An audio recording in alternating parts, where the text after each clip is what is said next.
የተሟላ ማክሮ ኢኮኖሚ ማሻሻያ ያው ከፍተኛ ዝግጅት ተደርጎበት በመንግስት ደረጃ ከዓለም አቀፍ አጋር ድርጅቶችም ብዙ ጊዜ የፈጀ ውይይት ተደርጎ በተሟላ ዓለም አቀፍ ድጋፍም እንዲሁም ደግሞ በፖሊሲ ባለቤትነት በመንግስት ሆሊስቲክ በሆነ መልኩ በከፍተኛ ዝግጅት የተመራ ነው የነበረው። ስለዚህ የመጀመሪያው አመት የተሟላ ማክሮ ኢኮኖሚ ማሻሻያ አፈጻጸም እጅግ በጣም ጥሩ ውጤት ያለው ነው። አንደኛ ያረግነው የተደረገው የማክሮ ኢኮኖሚ ማሻሻያ እጅግ በጣም ታሪካዊ ነው።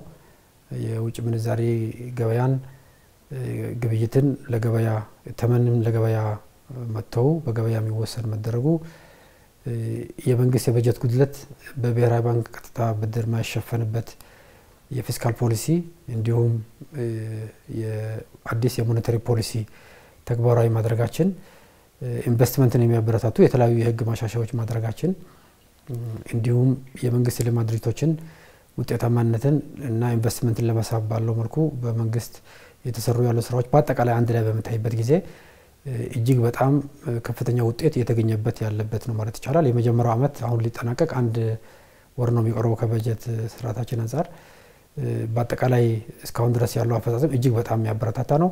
አንደኛ የምንዛሪ ግብይቱ በተረጋጋ መልኩ ነው እየቀጠለ ያለው። የውጭ ምንዛሪ የተመኑ በገበያ የሚመራም ሆኖ በገበያ ውስጥ ያለው የውጭ ምንዛሪ ተመን ሁኔታ በገበያ ውድድር ላይ የተመሰረተ ሆኖም ግን የተረጋጋ በሆነ መልኩ የቀጠለበት ሁኔታ ነው ያለው። የውጭ ምንዛሪ ግኝት በከፍተኛ ደረጃ ያደገበት አመት ነው። ኤክስፖርታችን ከባለፈው አመትና ከብዙ አመታት ጋር በሚታይበት ጊዜ እጅግ በጣም ከፍተኛ እድገት ነው ያለው። በታሪካችን ከፍተኛውን የኤክስፖርት ገቢ ያገኘንበት አመት ነው። ይሄም በሪፎርሙ የተሰራ ስራ ውጤት ነው።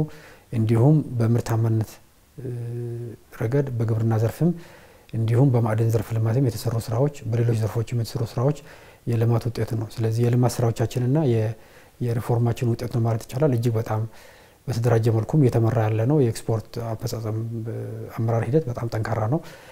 ሌላኛው እድገት ነው። ከኢኮኖሚ እድገት አንፃር የዘንድሮ እድገት ከባለፈው አመት በተሻለ ሁኔታ የሚበልጥ ውጤት እንጠብቃለን ማለት ነው። በትንሹ 8.4% እድገት ይጠበቃል። ከዛ በላይም ሊሆን ይችላል ማለት ነው። አጠቃላይ ያሉት የኢኮኖሚ አመልካቾች አሁንም ጠንካራ እድገት የሚረጋገጥበት አመት እንደሚሆን ነው የሚታመነው ማለት ነው። ስለዚህ ከኢኮኖሚ እድገት አንፃር ጥሩ ውጤት ያለበት የማክሮ ኢኮኖሚ ውጤታማ አመት ነው ማለት ይቻላል ማለት ነው።